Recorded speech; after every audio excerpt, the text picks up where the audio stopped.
Hi అండి, అందరికీ నమస్తే. నేను మీ ఉషా సిరి క్రియేషన్. ఎలా ఉన్నారు? అందరూ బాగున్నారా? నేనైతే చాలా బాగున్నానండి. సప్త శనివారాల వ్రతం అండి. ఈరోజు నాది వచ్చేసి 2వ శనివారం అండి. అందరూ బాగుండాలని మనస్ఫూర్తిగా స్వామివారిని అయితే కోరుకున్నానండి. నా పూజ అయితే కంప్లీట్ అయిందండి. చూడండి, చాలామందికి శనివారాల వ్రతం అంటే భయం వేస్తుంటుంది. చేయాలా చేయొద్దా అన్నది కూడా అంటారండి. ఏమీ లేదండి, చాలా సింపుల్గా చాలా మంచిగా చేసుకోవచ్చండి. దేవుడిని మనం ఎంత నమ్ముతామో మనకి దేవుడు అంత మంచిగా చేస్తాడండి. చాలా పెద్ద ప్రాసెస్ ఏమో అని భయపడతారండి. అలా ఏం భయపడొద్దండి, చాలా సింపుల్గా అయిపోతుంది.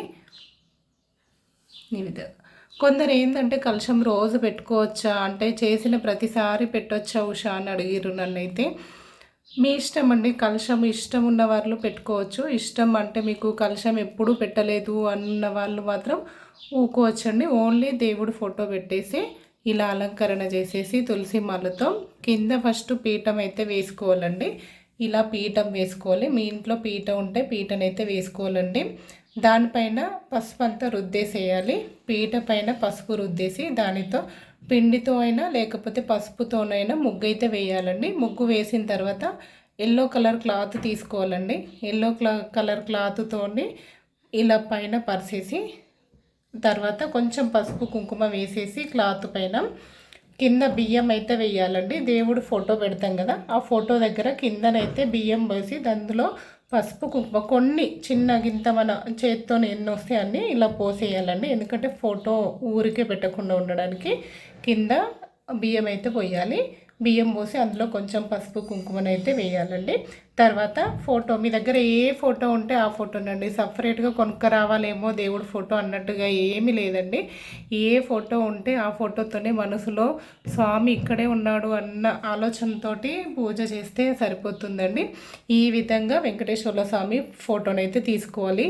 చిన్న ఫోటో అయినా సరే, అమ్మవారి ఉన్న ఫోటో అయినా సరే. నాకైతే అష్టలక్ష్మి ఉందండి, ఇక్కడ మాల వేశాను కాబట్టి కనిపిస్తలేదు.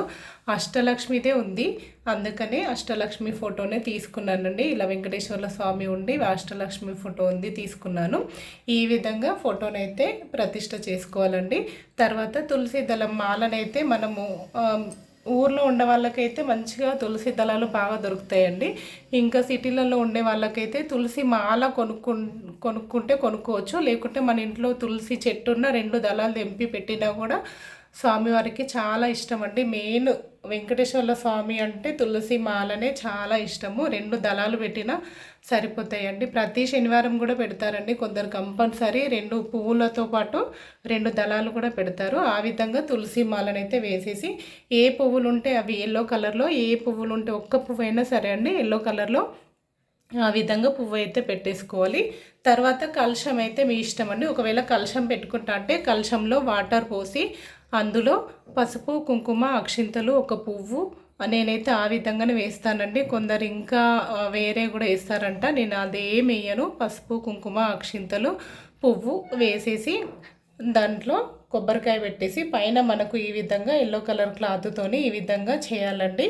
చేసేసి దానిపైన వస్త్రము లేకుంటే పువ్వు, వస్త్రం చేయొచ్చే వాళ్ళైతే వస్త్రం చేయొచ్చు, లేకపోతే పువ్వు అయినా పెట్టొచ్చండి. ఆ విధంగా పెట్టేసి తర్వాత ఇంకా దీపాలు మన ఇష్టం. ఇలా ఈ విధంగా ఉంటేనేమో పెట్టుకోవచ్చు, లేకుంటే మట్టి దీపాలు అయితే నేనైతే మట్టి దీపాలు దేవుడి కథలో వింటుంటే మామూలుగా మట్టితో మట్టి కుండ చేస్తున్న అతను మామూలుగా ఇలా విసిరేస్తే అది పువ్వయి దేవుడి దగ్గరికి చేరుకుంది. ఏదైనా దేవుడికి మట్టి పాత్రలో ఇష్టమని అందుకనే నేనైతే మట్టి దీపాలు అయితే పెట్టుకున్నానండి. ఈ విధంగా మట్టి దీపాలు అయితే పెట్టాను, రెండు మట్టి దీపాలండి. ఇంకా చిన్న పసుపు వినాయకుడిని ఇష్టం అండి. వినాయకుడి విగ్రహం ఉంటే, నాకైతే ఇక్కడ విగ్రహం ఉంది వినాయకుడి విగ్రహము, అయినా కూడా నేను వినాయకుడిది పసుపు వినాయకుడు అయితే చేశానండి. దానికి గణపతి అష్టోత్తరం చదివితే సరిపోతుందండి. ఫస్ట్ గణపతి అష్టోత్తరం చదివి వినాయకుడిని అక్కడ కూర్చున్నబెట్టి తర్వాత అక్షింతలతోటి, పువ్వులు లేకున్నా అక్షింతలతోటి గణపతి అష్టోత్తరం చదువుకుంటూ మనకు అదంతా ఒకవేళ అర్థం కాకపోయినా కూడా ఓం గం గణపతాయ నమః అనుకుంటా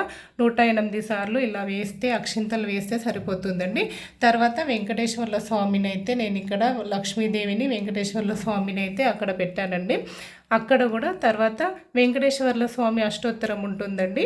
108 అష్టోత్తరాలు అవి 108 అష్టోత్తరాలు నాకైతే తులసి దళాలు ఉన్నాయండి. అందుకే ఈ తులసి దళాలతోనైతే నేనైతే అష్టోత్తరం అయితే చదివానండి. తర్వాత లక్ష్మీ అష్టోత్తరం చదువుకుంటే సరిపోతుందండి. ఇంత పెద్ద చదవాలి అన్నది ఏమీ లేదు. నేనైతే లక్ష్మీ అష్టోత్తరాలు అయితే చదువుకున్నాను. ఈ 3 అయితే నేను కంపల్సరీ వినాలండి. కాకపోతే అక్షింతలు అయితే వేస్తూ ఉండాలి వినుకుంటూ. తర్వాత పిండి ప్రమిదలు అయితే కంపల్సరీ అండి. ఒక్కొక్కరు ఒక్కొక్కలాగా చేస్తున్నారండి, అది మీ ఇష్టము. ఫస్ట్ కొందరు ఏం చేస్తారంటే ఒకటవ పిండి ప్రమిద, రెండో వారం పెంచుకుంటూ పోతున్నారండి. రెండో వారం 2 ప్రమిదలు, మూడో వారం 3 ప్రమిదలు అలా పెంచుకుంటూ పోతున్నారు. నేనైతే ఫస్ట్ వారం నుంచి 7 అయితే పెట్టానండి. ఈ విధంగా 7 పిండి ప్రమిదలు అయితే పెట్టానండి. ఈ పిండి ప్రమిదలు కూడా ఎలా అంటే అరటిపండు బియ్యం పిండి తీసుకోవాలండి. బియ్యం పిండితో మనకు తెలిసిపోతుంది కదండి ఎంత కప్పుకు ఎన్ని ముద్దలు వస్తాయి అనేటివి. ఆ విధంగా 7 ముద్దలు వచ్చేలాగా బియ్యం పిండి అయితే తీసుకోవాలండి. ఆ బియ్యం పిండిలో ఫస్ట్ బెల్లము తురమాలండి.